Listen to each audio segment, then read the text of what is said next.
All right, welcome back, everybody. Episode 8. Eight of these things. I know. Recliner Sports Talk. I'm Nick. I'm Brandon. All right, we got a great show planned for you. Talking some NBA trades, talking Chiefs Super Bowl. Got both ends of the spectrum.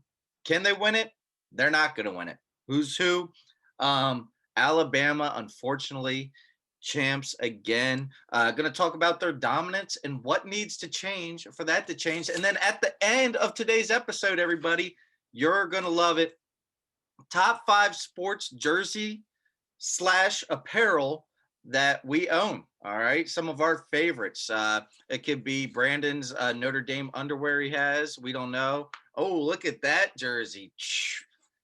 Man, throwback there. All right, so we'll hop into things. But first here, Brandon, I think we're going to add something. Give me a big smile here. People, you're going to see it on Instagram, so you'll know it here. Let me get a little photo here. And let me get one more for the Insta. So when you guys are like, oh my gosh, that's their story right there. Oh my gosh, I love Chipotle. All right there. Grapevine. Yes, it is. There we go. All right, no awkward faces on the Insta for us. All right, first talk, Brandon. Start it off. James Harden and the Nets. What do you got for me?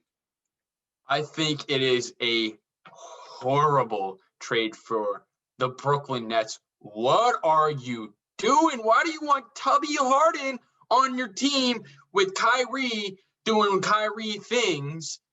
What are you doing, man? I think Houston, honestly, I think they got a really good deal. I think Cleveland got a really good deal. I think Cleveland won the trade, if I have to say, because I'm a big Jarrett Allen fan. Like, Cleveland they gave up Dante Exum, and they got 2 startable players in the NBA. Dante Exum has been a bust since 2015. Talk about Australian bust other than Ben Simmons and Joe Ingles. Andrew Bogut, I'd argue, is a bust. Number 1 overall pick? No. I don't trust an Australian basketball player other than Ben Simmons.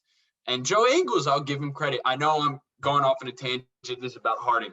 Listen, Houston, I don't know if you heard, DeMarcus Cousins came out and said some things about James Harden. John Wall came out and said some things. James Harden is a selfish guy. We all know this. He doesn't care. And Houston, we had this conversation in our little group chats today. I'd rather get rid of locker room problems, which is ironic because DeAndre Hopkins was a locker room problem. I think they're better without him. Arizona didn't win with him. I don't think Brooklyn is going to win with James Harden. I don't. I really don't. James Harden, ball dominant. He's a ball hog. I don't think Steve Nash is going to like James Harden just ball hogging it up, tubby basketball over there. Just boom, boom, boom. No. Houston won the trade. They got 4 first-round picks and like 7 pick swaps. They got Cleveland's first-round pick, which we know next year is going to be pretty high. It's Cleveland. And they got Victor Oladipo. I mean, come on now. He's really good. He's an all-star. So, yeah, that's my opinion on it. I think Brooklyn's stupid. This is Paul Pierce 2.0. I know you're going to say that, but it's the same trade. Yeah. I think it's almost like the Spider-Man meme, just pointing, right? Yeah, really. All these trades for a guy that is 31. 31. So listen, I was all on board with Rockets 100%. But here's why I think the Nets had to make the trade. I think Kyrie is up in the air. Yeah. There had to be some stuff about Kyrie on why you needed to rush James Harden. Listen, I think it is a good trade for the Nets. Semi. I say semi, because losing LeVert and Allen, superstars are great. We all know that. But you do need really good role players. All right. Now, I'm not saying that they don't still have good role players with Joe Harris. Obviously, Dinwiddie. Yeah. DeAndre Jordan, Dinwiddie, all those type of guys still there. But Allen was having a crazy good year this year for them. And so was Levert. Levert was doing very well too. So listen, those are big losses. Obviously, you bring in the best scorer in the league. So that helps out a lot. But again, I think the reason the trade's made is because I'm not sure Kyrie finishes the season. I agree with you. Kyrie's such a wild card. And again, could Kevin Durant be very successful with that rest of that team? Yes. Yeah, 100%. But they're looking to win a championship. And listen, everybody forgets what James Harden did with KD. It was not selfish ball. It was team ball. James Harden has gotten all the accolades. He's gotten the scoring champs. There's one thing James Harden hasn't done, and I know for a fact he wants to do, because I think he is a legacy guy. I do. He wants a ring. He wants a ring, and he wants it with KD, his boy. There's a good, again, 30 for 30 on what he did not want to leave Oklahoma City. He didn't. He wanted to stay there and win with those guys. But who wouldn't want to stay there? Yeah, but again, it wasn't his team. It wasn't like he was some selfish guy. So again, I beg to differ. I'll let you finish, but there's a good 30 for 30 saying he didn't. So again, Rockets get interesting here. So from what I'm hearing, Oladipo might be another swing trade. Really? Yes. Apparently, Indiana didn't have much that they wanted to trade for Oladipo, if you know what I'm saying. Like, I feel like they were asking too much for Oladipo. So this whole trade happened. Houston got him. I think they're going to flip it with PJ Tucker, actually, and some of these picks they got, or to get more picks. I think they're a complete rebuild. Listen, you have a big name like DeMarcus Cousins. If you look him up this year, he's averaging 6 points a game. He's not doing towards Achilles, and he's a big man, and exactly. He's a lot. But here's the thing: if they keep them all, then you have Oladipo, Wall, Wood, Gordon, Tucker, Cousins. That sounds good, but it sounds like they really want to trade Tucker and Oladipo again. Will it happen? I don't know. And then the Cavs, you're right, Brandon, do get better. That's why I don't think that Cavs pick swap is that great. And a lot of these pick swaps aren't great for the Rockets because the Nets are going to be good. You know what I mean? Sure. And they're going to get the Nets pick, so they're going to get the 20th pick. Unless you've got great scouting department, which Houston hasn't had to really do.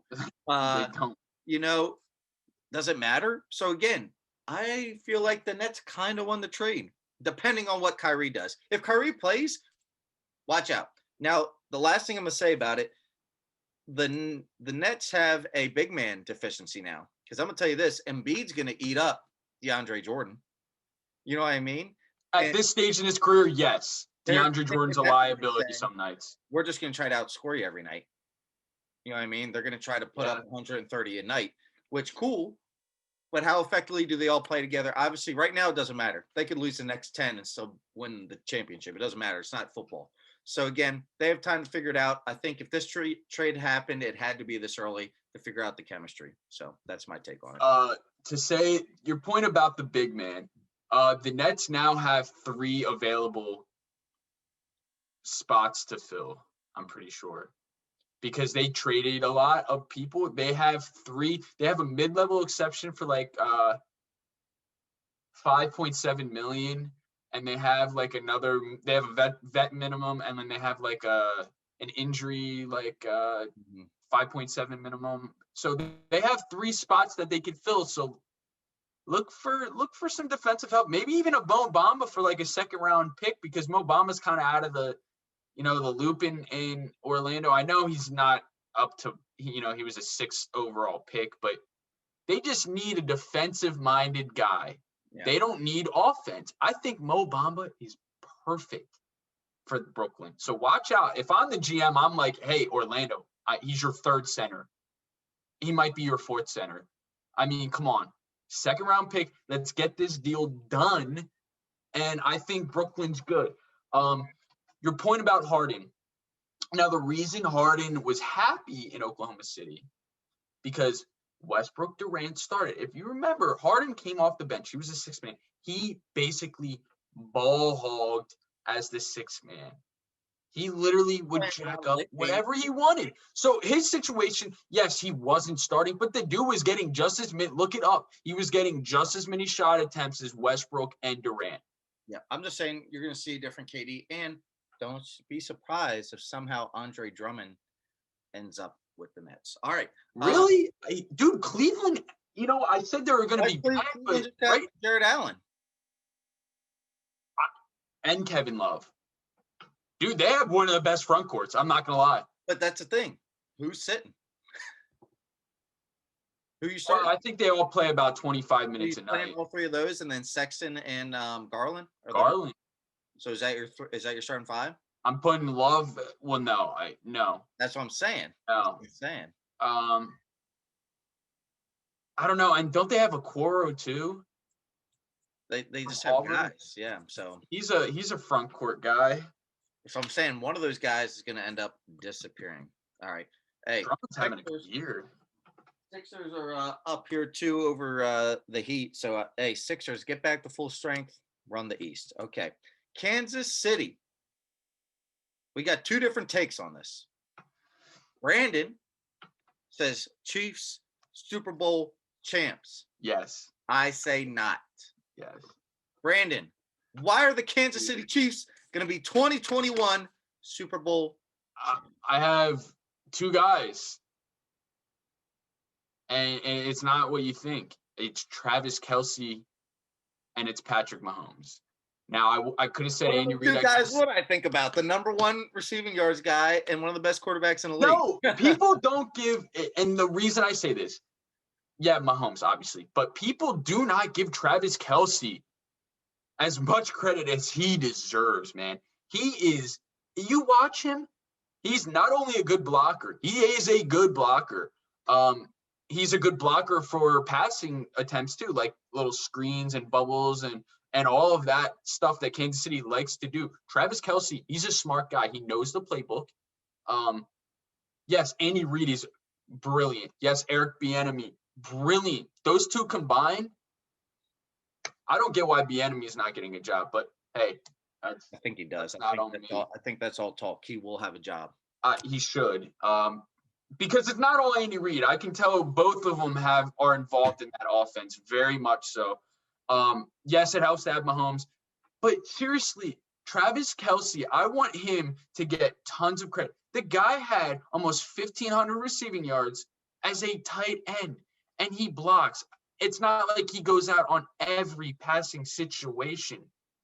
That's how good he is. Yeah. I mean, it seems like he had over 100 catches. He's a tight end. And not only that, it's not like he's the best. I'd argue Tyreek Hill is the better offensive weapon. I know Tyreek Hill doesn't get as many catches, but what I'm trying to say is Travis Kelce a number one option? He's a 1B. I think Hill is a 1A. Hill just gets double teamed way too often. It's hard to double team two guys on offense. So people are just like, I'm just going to double team Hill and I'll make do with Kelce. He's going to get his regardless. If you notice, Hill varies. Hill can be at 40 yards a game. He can be at 200 yards in the first quarter. Hill's a little more, he's boom or bust. Travis Kelce is going to get 8 catches for 85 yards and a touchdown every game, basically. And that's what I'd rather have on my team. And it's all going to come together. The Chiefs offense, you have guys named Byron Pringle who have 300 yards receiving and 2 touchdowns on the season. He's your 5th wide receiver. When your 5th wide receiver is getting hundreds of yards, I can tell you the 5th wide receiver on the Giants is probably CJ Board, and he might have 3 receptions for like 100 yards, maybe. I wouldn't even say that. Like, when your 5th receiver is getting 300 yards, your 4th receiver, Robinson's probably getting 500 yards. Hardman's probably around 500. Watkins is probably like 700. I mean, and then Pringle might be your 8th option. It's insane, that offense, with like I said, the coaching staff combined with the weapons that they have. Their O-line, no one talks about, top 5 in the league. You don't even need to play defense. Their defense is formidable. It's not great. It's not bad. It's about, top 15. With that offense, you're a Super Bowl champion. All right. Well, I guess the whole saying Defense wins championships? I guess not. Here's why the Kansas City Chiefs are not going to be Super Bowl champs. All Brandon did was talk about their offense. He said 10 It's seconds. all the time. Did you forget about the teams they have to play? Ooh, they playing nobody? Listen, they're playing some good quarterbacks. They have to go through, listen to the quarterbacks left in the playoffs here. Tom Brady. I'm going to say Drew Brees, the worst quarterback left. Tom Brady's still in there. Baker Mayfield, got to play him. Baker's the worst. Lamar Jackson. You have Josh Allen. Come on. I understand. Baker's the worst, not Breeze. I understand Mahomes is probably one of the best, if not the best, right? But it's not like they're playing bums.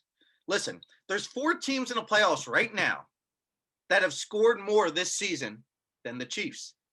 Ravens are right behind by their per game 0.6 behind the Chiefs. So again, there's some really good teams that played better than the Chiefs this year. Defense, like you said, middle of the pack. I think they're ranked 14th, so you're really close with the 15.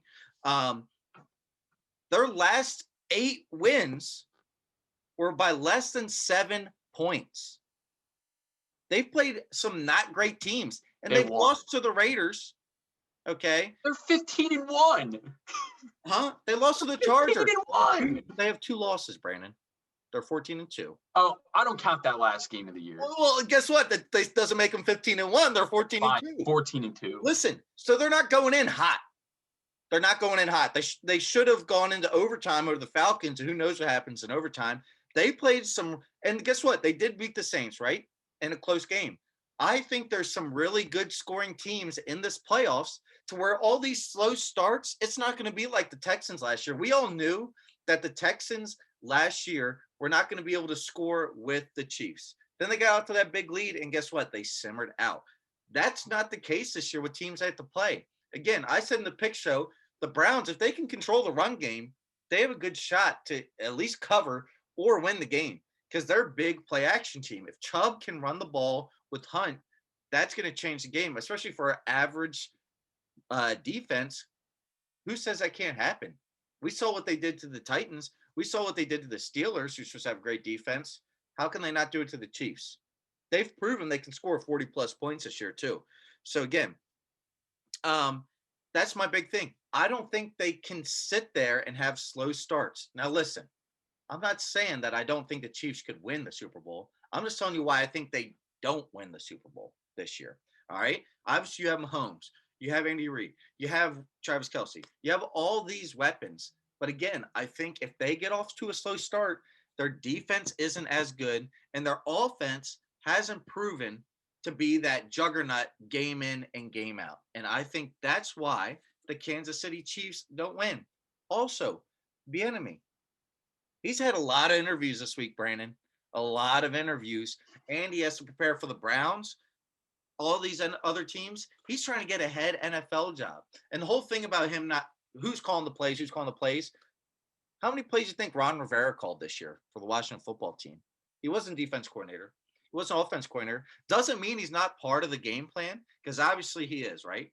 But sometimes a team just needs a guy to run the show, right? Get all the behind-the-scenes stuff down. Get stuff in order. So the whole thing about, well, is Andy Reid really calling the plays? I don't care. Bieniemy's been there with the winner. And guess what? He's 100% a part of the offense. And yeah, without a doubt. So, again, I think he's the next Chargers coach. But, again, that's what he's worried about. He's not – again, he's obviously worried about the playoffs. But just imagine trying to change your entire life, going from an OC to a head coach in a completely different team. That's life-changing stuff right there. He's not locked in. I'm saying Chiefs don't win the Super Bowl this year. Well, we'll see. We will see. All right. Next up on the slate here, Alabama. All right, Brandon, you want to start this? You want me to start this? You can go. All right. Listen to these years, Brandon. 2009, 2011, 2012, 2015, 2017, and now 2020. Yep. That's 1, 2, 3, 4, 5, 7, right? 6. 1, 2, 3, 4, 5, 6. Okay, yeah. He won with LSU, Nick Saban. I think he has Yeah, 7 championships. 24/7 Sports has Alabama at number 1 in 2021 recruiting class this year. How do you not have him? They could have 6 first-rounders this year, which would top last year's LSU crazy. I was about to say, look at LSU last year. Their last 3 quarterbacks all were first or second round picks. Yeah, and you know it's crazy? By the end of the second round, he's going to be a first rounder. I think he goes to the Patriots, but we'll talk about that on another Wouldn't day. that be something? Yes, I think that's a perfect. Hey, Saban, going to talk him up to Bill. They're probably going to have a very monotone conversation. That's what's going to sell him. Listen, Saban's still kicking. He's probably out recruiting right now. That was a good one, the monotone.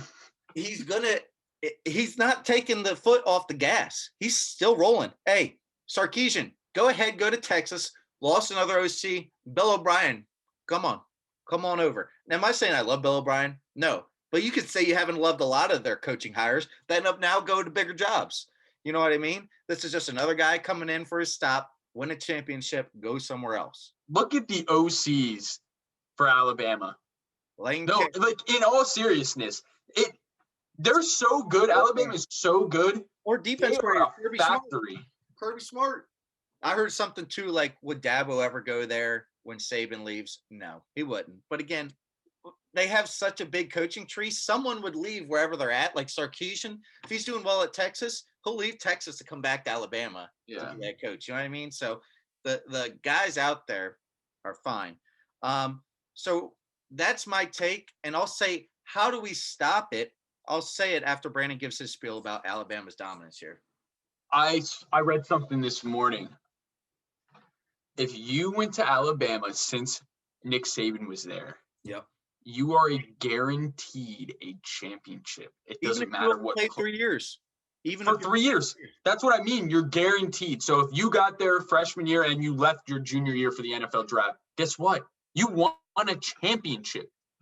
That is the best recruiting advice you can give to someone. Hey, you're going to win a championship. It's what is the death taxes? And if you go to Alabama, you will win a national championship.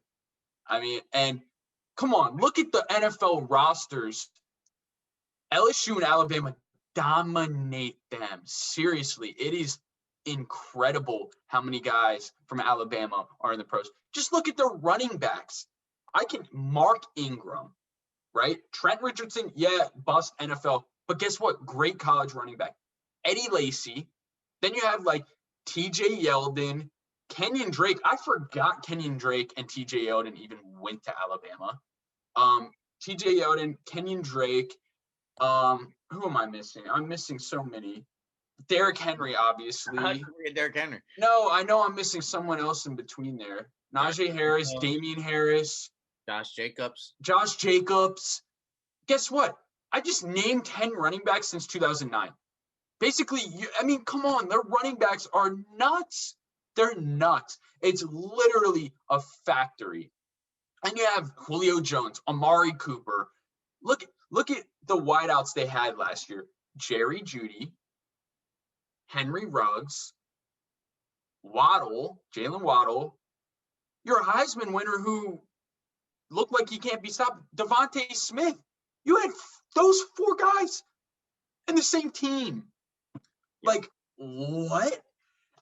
Nick Saban, he doesn't even need to go to people's houses to recruit anymore. People come to him. It doesn't even matter. He doesn't even have to spend time on recruiting because they're going to go to Alabama. The proof's in the pudding.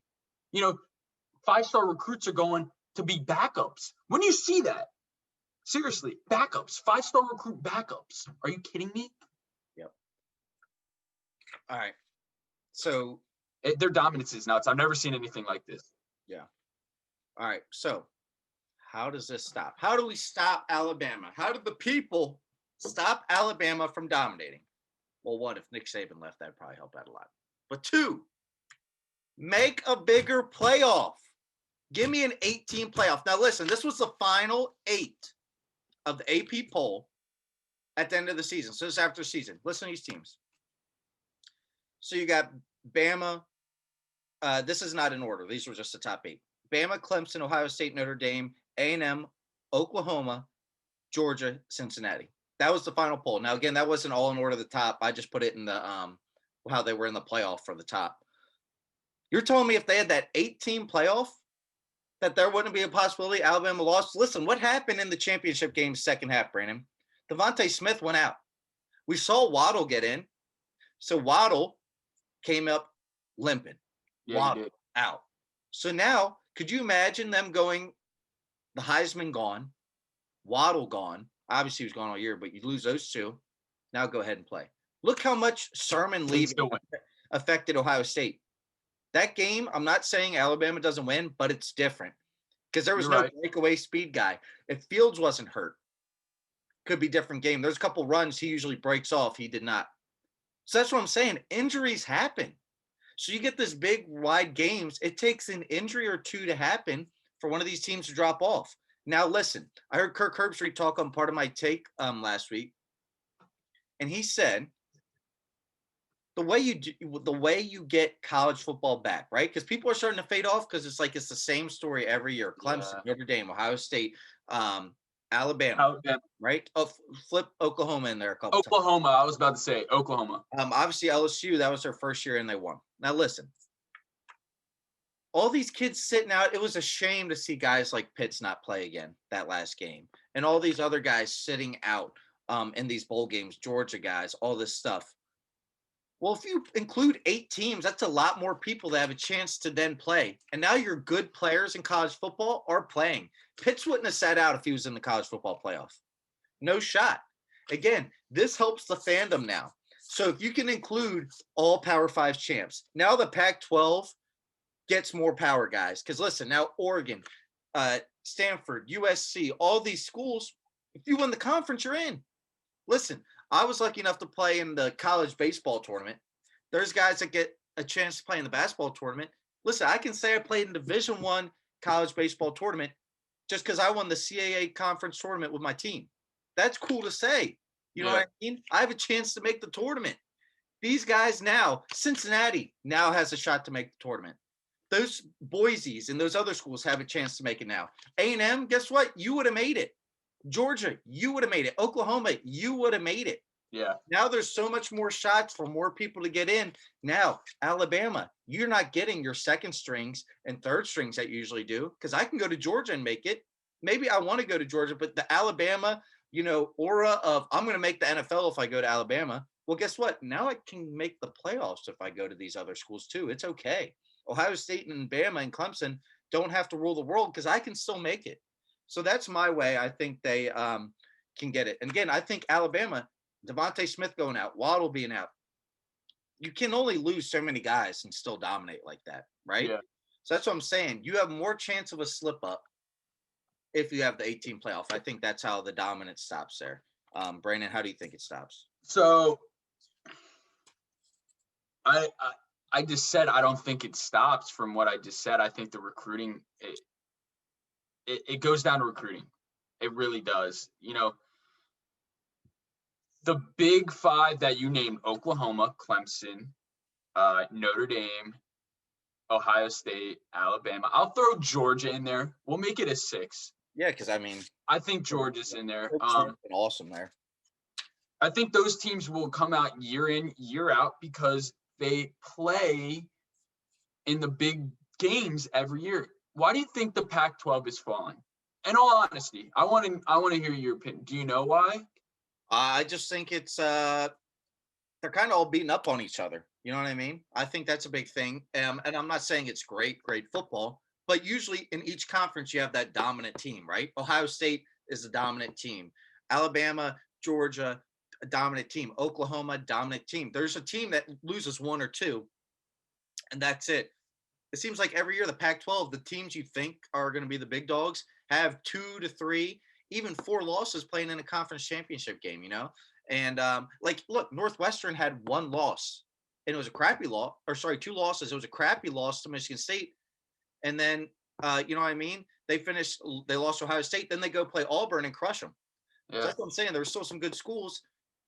I think that's the Pac-12. They're all beating up on each other, and that's why you can't. That's I think it boils down to recruiting. A lot of those West Coast teams rely heavily on those California recruits. California, Texas, Florida. The Southeast, though, has the most concentration of 5- and 4-star recruits. The West Coast is so, yes, we live in the U.S. and it's a big country, but if you look at the population of the West, if you go west of Texas and see the population, a majority of it is in California, and those kids are all splitting out to different Pac-12 schools. For the most part, you're not going to get a California kid playing for Rutgers, but you're not really going to get a Jersey City kid playing in UCLA. Like, you kind of stay where your geographic is, and I think the Southeast is just this is their heyday. Man, the Southeast, a lot of people, I'm going to bring this up. People aren't playing football as much. You know this. Football numbers are down because of the concussion stuff, and parents don't want their kids to play football. The Southeast, man, it is like a rite of passage to play football. It's ingrained in these like little communities, and I think it has something to do with that, where like the Southeast, there are a lot of poor areas. If you look at the poorer states in the United States, they're mostly in the Southeast. A lot of these kids think, hey, man, this is how I can get my family out of poverty. And, they work very hard, and they're fortunate enough to make Alabama and make the pros, or they go to Auburn or Georgia, or I don't know, Ohio State recruits in the South. Notre Dame gets everywhere. There's a lot of Notre Dame. But those schools are Eastern. You know what I mean? So, like, I think the major schools on the East Coast are going to continue to dominate and get these recruits. I don't think a playoff would do it justice, because I really do think the quality, we look at the games, I think the quality kind of goes after really the top 2 teams, top 3 teams. Notre Dame did not belong. They did not belong. If Coastal Carolina got in as an 8 seed and played Alabama, really, Alabama would destroy them. The 8 seed thing, right? But the 8 seed could also be, let's say A&M lost 2. I'm just saying that as an example, right? A&M lost 2 and they're at 8. You're telling me A&M wouldn't stand an absolute chance? They couldn't make it a game? I don't think in football, a 2-loss team deserves to be, I don't know. It's not college basketball. College basketball is different. Basketball, when you have 5 players, games can be won with crazier odds. Football is tough to be an underdog and win because there's 22 guys who play. Football is the definition of a team game. Basketball, you can kind of be individual. So if you have that one elite guy, you can't, if you have like Lehigh with CJ McCollum, they beat Duke because you can have that one elite guy and put you over the top. I don't care who you are. Coastal Carolina's one elite quarterback's not going to beat Alabama. You know what I mean? It wasn't Coastal, it was Cincy. No, I'm just saying in general. It's not going to happen. I just don't think. LSU 2007 was a 2-loss team, national champions. Yeah, and I'll stick with. I can't believe with 2-team championship LSU got in that year. That's the thing. Here's the thing too with the conferences. I just think right now it's not the Pac-12. The ACC, both teams made it in the conference championship. If Florida would have beat Alabama, they would have been in the playoff.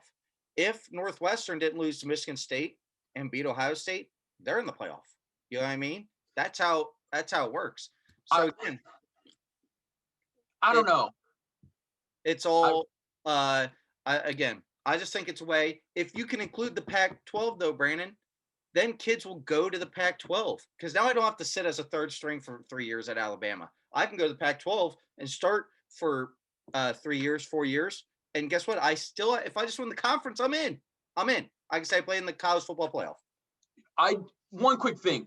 I'd have to look, maybe for next week episode, I want to look at the past 10 years, the Western U.S.'s participation in high school football, because I have a theory that it is declined a lot, which is what is leading to the Pac-12 being not as good. I'm gonna say no. I'm saying they're leaving because it's universal now. You don't have to stay close. You can be in California, go to Notre Dame. It don't matter. I Yeah, think but for the most part, you don't. look up I Arizona's think, numbers. I guarantee Arizona's numbers are up. well, their population's up. And that's the thing. The West Coast cities or states are up, but I just don't think people are playing football out there. I really don't. Right. You'll have to look. And it I up. think the Northeast is the same way. I think the Northeast football numbers are down, other than hotbeds in like North Jersey and like PA is a football state, but like seriously, New England and even New York.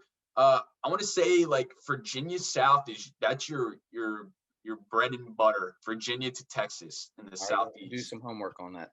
Yeah. All right, Brandon. Do you want to get? Are you gonna show your apparel? Oh, I don't have all of them now. Some of them I got rid of. I just. Okay, then you go read them all. Yours there. Okay. All right. So again, this is your top 5 sports jersey apparel we have ever owned there. Brandon, you are up. My number 5, and I think he's very underrated. I think he's a Hall of Famer. In fact, number 5 is going to be Eli Manning. I had his jersey, big Giants fan. Guy's won 2 Super Bowls. I don't care his regular season record. I know it was literally 500. What are the odds of that? The dude, first of all, we need to give him credit. How tough was he? Until Ben McAdoo, his scrub ass, benched Eli Manning for Geno Smith. Don't get me started. Eli Manning had over 200 games played in a row at the quarterback position. You don't see that anymore. People are always like, oh, Eli's soft. No, he's not. He's literally not soft. With that being said, he's my number 5. I put 10 up. He's my number 5. 4, Saquon Barkley, just because I think he's one of the most talented guys in the NFL when healthy. I know the past 2 years haven't been the best, but we all saw his rookie year when he had 2,000 yards from scrimmage, what he can do. 3, I'm wearing his jersey, but it's not this jersey. JJ Redick, not Orlando, Duke, number 4. He's my favorite college basketball player ever. JJ Redick from like 2003 to like 2006. That's prime time right there. I think 2004 to 2007, actually. I don't know, something like that. But yeah, JJ Redick in college, I'm blessed I was able to see that because I'm pretty sure didn't he score 3,000 points? Something outrageous. He scored a lot of points in college, and I'm glad I got to witness that. I used to watch Duke basketball every day of my life. Unfortunately, I don't do that anymore because college basketball is just not entertaining for me anymore. It's just, we talked about this earlier. I can't get into college basketball other than Gonzaga. My number 3, that was my number 3. I'm sorry. My number 2, Klay Thompson. You know, I'm a Klay Thompson fan. I can admit that I watched him at Washington State. Shout out Tony Bennett, UVA coach. Klay Thompson, when he got to the league, people slept on him. I knew he was first of all, have you seen his mechanics? Yeah. He's got the most pure mechanics in the league. You can admit that. You know I'm a homer here. But seriously, his mechanics are literally, if you teach someone who's never played basketball how to shoot, you literally show them Klay Thompson shooting a jump shot. It's perfect. It's a thing of art. He's my favorite player in the NBA, believe it or not, over Steph Curry. I know I said JJ Redick's my favorite college player. He's my 3rd favorite. So my tier is Klay Thompson, Steph Curry, and JJ Redick. I love shooters. I like guys who can shoot the rock. And number 1, I mean, this is pretty obvious. Derek Jeter, my favorite athlete of all time, will always be my favorite athlete. I've loved Derek Jeter my entire life. Share the same birthday. Shout out June 26th, best day of the year. Pretty obvious Derek Jeter is going to be number 1 here on my list. It was, by the way, I got it maybe on my 8th birthday. It's an away jersey. Now, a lot of people, you know, you see the pinstripes. I was hyped because I had a Yankees jersey no one had, the away New York. Yeah, see, the white jerseys are nice here, like my Phillies Jim Tomei I got on here. But you can easily spill some nacho cheese on here, ruin it. Gray, you can get it out. All right. So Not all of mine are jerseys, and hey, I have the visual, I have the aesthetic. I'm gonna go get them. So I do not have them in a particular order. These are just my top 5 right now that I own. Okay, so I will stand up and I'll get them. All right, first up, one of my favorites. All right, I'd like to get the Nike red one because it just looks good. And they're wearing them right now on TV. But here we go, Joel Embiid. I had the Nike red one of Ben Simmons. The red one looks cool, but again, love it. JoJo, the process. If there's a guy we can win a championship with in Philly, I want it to be Embiid there. Okay. Obviously, there's been talks with Simmons. Love some Simmons, but hey, this is who it all goes by. When your name is Joel, nickname, sorry, the process, Embiid, and you had this whole trust the process thing, and if it doesn't get done, I know I'm going to get so much crap for that. But Embiid, boom, jersey. All right, next up. For any of those Ohio State fans out there, football fans, you know this guy right here. All right, Brandon, do you know who this is? Is that Eddie George? No, it is James Laurinaitis. I know no name on the back. Oh, I do know Laurinaitis. Buckeye, James Laurinaitis. All right, great Buckeye. Had an okay career, played with the Rams for a little bit there. Loved watching him. Loved watching him at linebacker. He was kind of that heart of the Buckeyes there. Obviously, didn't get it done with him in the Natty. But again, great career at Ohio State. Loved him. Kind of that heart of that defense. And was so pumped when I got this jersey for Christmas. I don't know what year it was, but I remember getting this jersey and being pumped. Now, next, a lot of people don't know I have this jersey. Okay. And I don't wear it a lot because I'm scared of the bad luck it might bring to me, but I love it. A-Rod? I love it. Let me see. Do I know? I know you had that A-Rod jersey. Another Buckeye great. Greg Oden. You have a Greg Oden jersey? Why don't you wear it? Because I'm always scared that I'm going to destroy my knee. Wearing it. Always. No way. Greg Oden. All right, got the little Buckeyes on the back. Greg Oden, Ohio State basketball jersey. Obviously had an outstanding freshman year. Mike Conley there too. I don't say he's the biggest bust in the NBA because he got injured. If you get injured, you kind of get that pass. He's no Bennett, but again, when you get injured, you get the pass of the bus a little bit because he didn't get to perform. He had no shot to perform. So yeah, this was awesome. Helped me fall in love with Ohio State basketball as well. Was a big Aaron Kraft fan.